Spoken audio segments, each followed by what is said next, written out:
Hello, everybody. This is Bettina, Arndt. Today I'm doing a bit of an update on domestic violence, which is covering some of the latest news and particularly the new official statistics. There's really no better example to me of how the feminist narrative has absolutely captured our society, grossly distorting an important social issue. And that's why I'm so passionate about this. I want to introduce you today to Greg Anderson. I mean, he is the expert on domestic violence figures. He runs a wonderful website called the 1 in 3 website, which is all about presenting proper information about male victims of domestic violence. You're actually not going to see him today. He's just going to be chatting to me, and we're going to be going through some of the statistics together. But it's actually dangerous for people to speak out about this issue. Overseas academics have lost their jobs, they've had death threats, and Greg has made a decision not to show himself in association with this issue. Greg, welcome. Thanks, Bettina. Look, it's my great pleasure to be here today. Thank you. Now, do you just want to say something about this issue? Yeah, look, the reason, I've made a conscious decision not to appear on video. I've got a young family, and the 1 in 3 campaign regularly receives very abusive emails and threats, and so it's really just to protect my family, my wife and kids, and of course myself from the abuse that we receive on a regular basis. Yeah, I mean, and which of course says a lot about this whole business of domestic violence and how carefully the narrative is controlled. I should say that Greg has helped me for years get the statistics right on this issue. I've written a couple of big articles. One was a year and a half, I think nearly 2 years ago now, silent victims, and the other one was always beating up on men. And they took me months and months and months of Greg working with me, and we checking with the Australian Bureau of Statistics, checking with experts, making sure we had everything totally right. And of course, we print these articles, and then our critics just lie about them, spread more misinformation, and the statistics. The information we actually put out there is totally ignored. It's a very frustrating business, isn't it, Greg?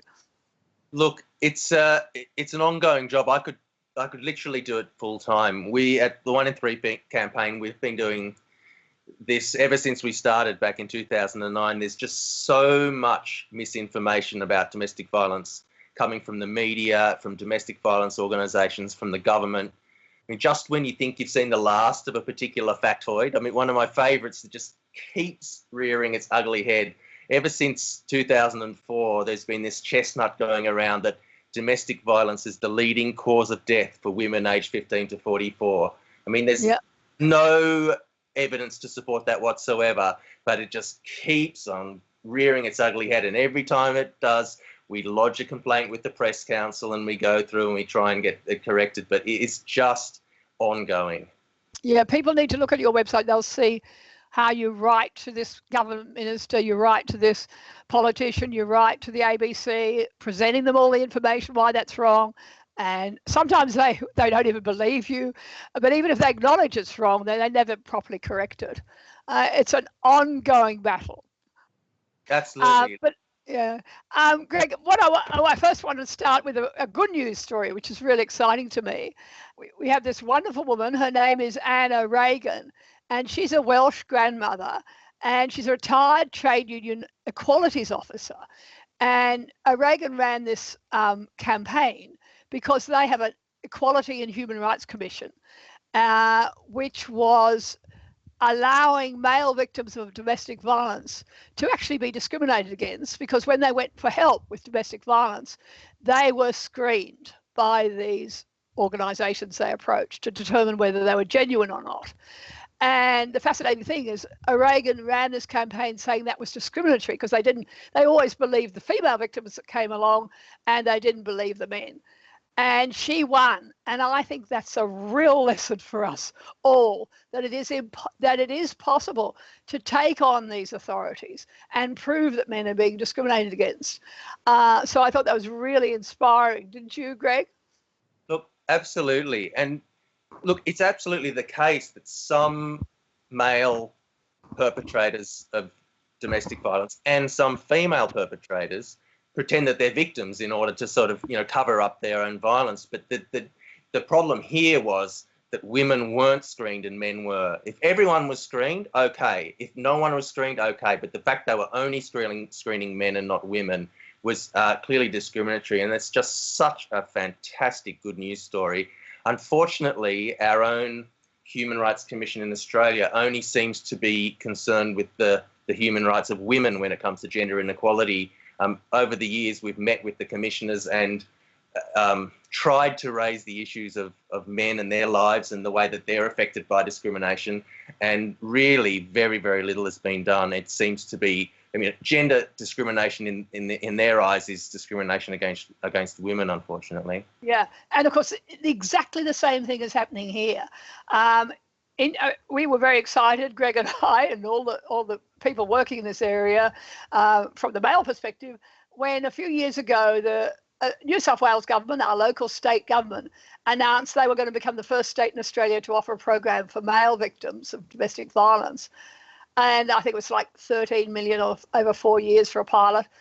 And then the extraordinary thing was they awarded the contract for that first pilot to a feminist organisation called Men's Referral Service, which is renowned for shunning male victims. And actually, what this organisation is now doing is screening male victims, exactly what happened in Wales.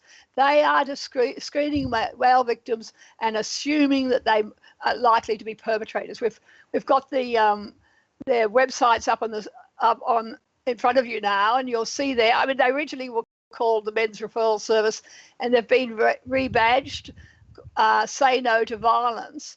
But if you look on their website, you'll find nothing about actually helping male victims, and they talk openly about the fact that that they're actually screening for perpetrators, don't they, Greg? Yeah, look, it's so disappointing. We were so excited when finally, after lobbying for 8 years and appearing in front of all the government inquiries, we had some money, not very much, but a little bit of money to go to the needs of male victims in New South Wales. And when the key body that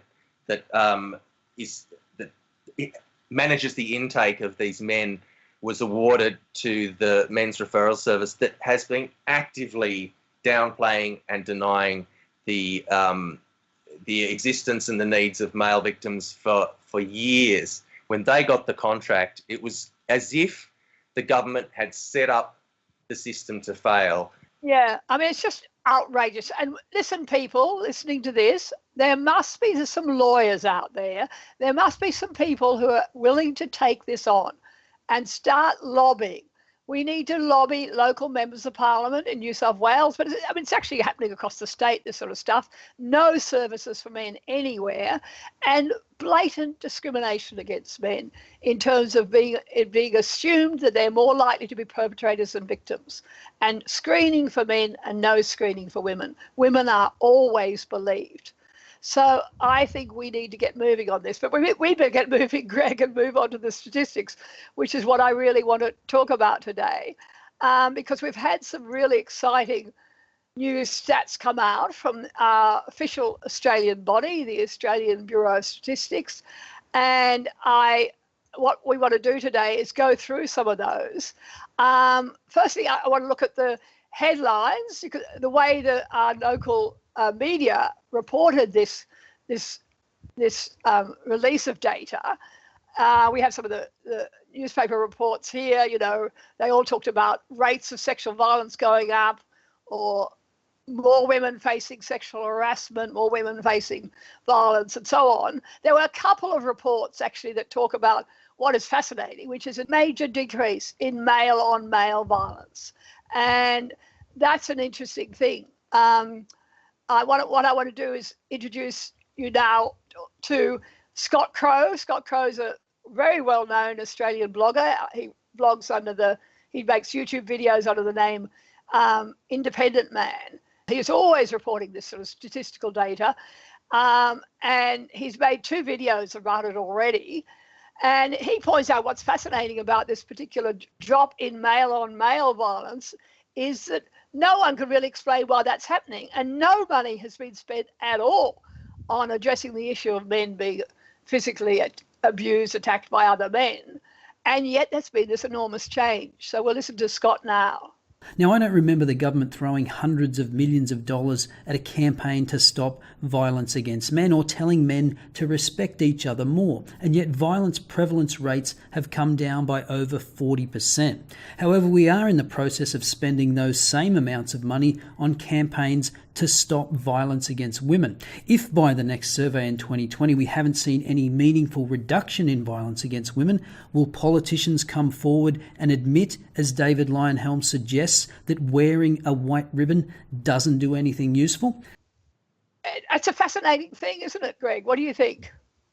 Look, we can only hypothesise about why the rates of male-on-male violence have dropped, but it's interesting that governments have actually been working very hard in areas such as reducing alcohol-related violence, where a lot of male-male violence occurred. So it could be that these efforts are actually paying dividends. You'll notice, though, that these efforts are completely free of the gender ideology that always accompanies domestic violence reduction efforts. So instead of telling men to respect each other, as we're doing with domestic violence, telling little boys to respect little girls, instead, we've actually been targeting the real causes of violence, such as drug and alcohol use. So, and I suspect if we did this with the causes of domestic violence, we'd actually begin to see real reductions in the way we've seen for public violence between men. Yeah, I mean, I was writing earlier this year about, the fake rape crisis on campuses, and where all the experts pointed out to me that the real issue, of course, is alcohol, and that's what the major trigger of lots of sexual incidents on campus, so to do with drunk boys and girls, young men and women being both drunk together. And if we wanted to do something about that, we'd also target that specific cause. The fascinating thing is the big news in the survey is not about, we haven't seen huge numbers of more women reporting violence, but the big change has been in men, as we're going to explain soon. So that what we've got is this major drop in male-to-male violence, but we've actually seen significant increases in the number of men experiencing physical and emotional violence and also sexual harassment. But you'd never know that from the media reporting, which of course is absolutely captured by this feminist narrative that we've been talking about. I want to go on to the actual changes. So you've produced a wonderful infographic, which you're putting up on your website. You can see on this graph here that there's the most three recent personal safety surveys, 2005, 2012 and 2016, there's been a steady increase in the rates of current partner violence against males and current partner emotional abuse against males. So you can see the steady upward climb of both of those graphs. And most of that is women abusing men, isn't it? Absolutely. So 93% of those perpetrators are women and about 7% are male in gay relationships, and that reflects the breakdown of heterosexual and gay relationships in this country. So the vast majority of those are women abusing men or assaulting men. And so it's been a 5-fold increase since 2005 of current partner violence and more than a doubling of emotional abuse over that decade against men. And the media has not reported it at all. No. And I mean, what's really good news is that there isn't we don't have an epidemic of violence against women. It's been really static for the last few years, last decade. And in fact, as the ABS points out, that there's been no significant difference over the last 5 years at all. Look at a graph here that Scott Crow's put up, showing that you can see the red bars over that period every 5 years for women, and no significant change. A little bit increase, but it's not a significant difference. And look at the blue bars, which are men, going up significantly, and that's representing the partner violence over this period. And so the proportion of women who've experienced partner violence over the last 12 months has remained stable, as the ABS have acknowledged. Oh, look, I just wanted to say it's fantastic news that the rates of violence against women are not going up. But at that, if you see, look at that steady climb in the blue bars there. I mean, in another decade, then, you know, the levels of violence against men will be equal to the levels of violence against women. So this is really something we need to get onto and stop it now, but with some government programs that actually address this issue, rather than ignoring it and pretending that it doesn't happen. Or that it doesn't matter. Oh, exactly. Yeah. I mean, of course, we don't really know what's going on there. Is this more women actually abusing men, or is it about men finally being brave enough, or it being socially acceptable enough to acknowledge that this is what's happening to them? And, you know, one suspects it's a mixture of the two. Yeah, look, I agree. We don't really know. And if you talk to anyone, any of the main statistical bodies, they'll just say, look, we don't know whether it's that it's happening more or people are reporting more, but it's probably a combination of the two, as you say. Yeah. I want to show you now on the emotional abuse. One of the fascinating things, of course, is that we have this whole industry trying to show that there's this epidemic of violence. And one of the ways they show that is by constantly changing the definition to include emotional abuse, to include financial abuse, you name it. They often will use police statistics where the police are required to record anybody who comes near a police station reporting domestic violence. And as we know, there are lots of lawyers out there advising women to use domestic violence in family law cases to get an AVO, because it will really help their case if there's an allegation of violence, and the police are required to add those into the official statistics. But the point that Scott Crow makes is we're seeing a real shift in emotional abuse also for men being abused by women. Here he is talking about that. Now, another category measured by the ABS in the last two surveys only is emotional abuse, because of course if you can't find enough forms of violence, then just keep expanding the definition. Note that the percentage of women reporting emotional abuse in the last 12 months was basically unchanged, whereas the number of men reporting the same jumped 50%, with men now representing 46% of all cases reported. Greg, here too, what we're seeing now is more men reporting emotional abuse, or being brave enough to report that this is happening to them. I mean, I would have thought, of course, if anyone's good at emotional abuse, it would have to be us. You talk to any marriage counsellor, everybody points out how much more verbally skilled we are, how good are we at knowing what buttons to press to really annoy our partners if that's what we want to do. I would have always thought that women were better at emotional abuse than men, and now we're beginning to see that coming through in the data, don't you think? Look, absolutely. And look, if you read the men's stories on the 1 in 3 website, and we've got hundreds of stories, individual stories from male victims on there, you'll see that emotional abuse is a very serious issue indeed.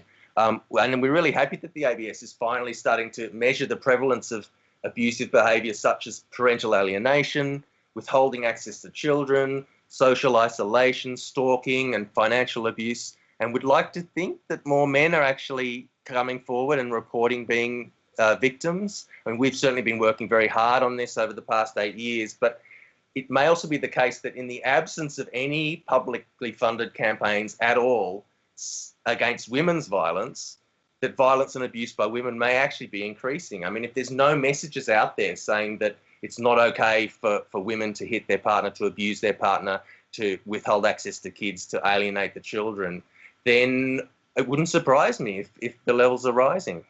Yeah, well, I like to think maybe we're having some impact in that by constantly trying to get out there and promote the fact that this is happening to men, and you can talk about it too. We've got another graph here which is coming from your website, which shows that almost half of the people experiencing emotional abuse by their partners are now male, which is interesting. And we've got Scott Crow on Independent Man talking about the harassment figures. You know, remember when we were talking about the headlines, Greg, we showed that the newspaper headlines were all about women's harassment about women going up all the time. Well, as you can see here, in fact, the big leap has been in males being harassed. When it comes to sexual harassment, the percentage of women reporting sexual harassment in the last 12 months was 17.3%, an increase of approximately 15% from the last survey, whilst the percentage of men reporting sexual harassment in the last 12 months rose to 9.3%, an increase of more than 40%. Clearly, women are sexually harassed more than men, but notice the category that showed the biggest increase. The percentage of men reporting sexual harassment by a female rose by more than 2/3. So let's just summarise that. We've got every third victim of intimate violence is a male now. Almost half of the people being emotionally abused by their partners are male. And by far the biggest increase in harassment over the last 5 years was males being harassed by a female. So, we're seeing some really big changes there. As we've said, Greg, you don't hear this. You never hear the full picture.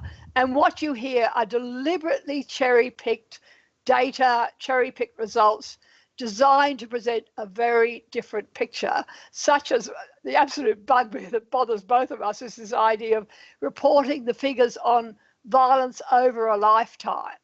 That's where the 1 in 3 figure for women comes, doesn't it?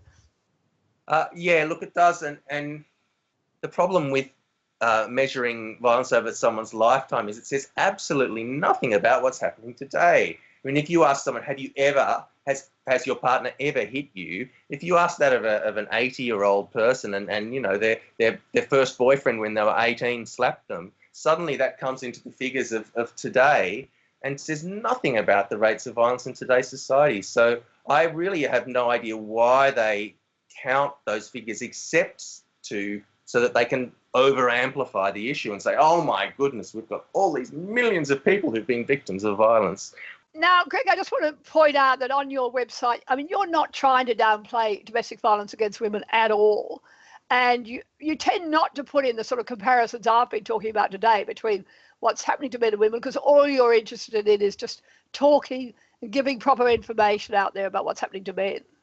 Yeah, look, absolutely not. Look, our aim is to reduce the levels of family violence in Australian society, whether that's for men, for women or for children. And we've consistently argued that family violence services for women are inadequately resourced. We're simply arguing that men experience family violence too, and they lack the services and the support they desperately need. Helping men doesn't mean taking anything away from women. We believe our society has the capacity to help everyone. So wherever possible, we present the data on male victims on its own. Men experience family violence. They lack services and support. End of story. I just want to quickly run through some of the other findings, some of the other information you've dug out of this latest data. More than 1 in 3 victims of domestic homicide are male, which is something we never hear about. We're always hearing about a woman being killed every week. In Australia, in fact, a man is killed every 10 days, and we never hear that. Over 1 in 3 persons who experience sexual harassment are male. Almost 1 in 3 persons who experience sexual assault are male. Now, I think that one would really surprise people, don't you think, Greg? Absolutely. And the really surprising thing, I think, for most people is that most males who experience sexual violence were assaulted or threatened by a female perpetrator. 82.9% of men who were raped or sexually assaulted or sexually threatened it was a female doing this. And I think while women find it hard to admit that they've been sexually assaulted, I mean, look at the Me Too movement. Women have been staying quiet about this forever. Men find it even harder. Men's self-worth is often tied to the need to be tough, to be strong, to be able to protect themselves. So there's a great deal of stigma, shame and embarrassment to admit that you've been harassed or assaulted by a woman. And also men are almost expected to enjoy it. Boys who've been sexually assaulted by their female teachers get the response, oh, lucky kid, oh, gee, I wish I was him, lucky guy. Yeah. And this is not the case for women. So men do not talk about this, but it is real and it is happening. Absolutely. A few other things. 8.9% of men who experience emotional abuse have had their partners threaten to take their children, their child away from them, compared to 4% of women. So, I mean, of course, that's a very hot issue. We all know men are realistically nervous that they will lose their children if they separate. It's one of the major reasons men who are experiencing emotional or physical abuse from their partners don't leave, because they're nervous that if they do, they lose their families.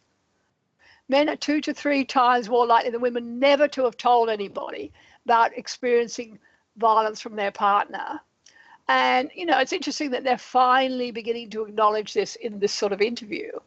Men are less than half as likely as women to have had a restraining order issued against the perpetrator of previous partner violence. I think that will surprise nobody listening to this, because we all know how easy it is for a woman to get an AVO issued against her partner and how hard it is for men. So that's it, folks. There's plenty more on Greg's website, 1in3.com.au. And I hope you're all going to use this really valuable information to get out there and try to change the narrative around domestic violence. We really need to remember Anna Reagan, the feisty Welsh grandma who did such a wonderful job taking on discrimination against men in this sort of area. And we need lots and lots of people to come on board and start writing to local members, start talking to the white ribbon ambassadors and telling them how they're being hoodwinked by false statistics.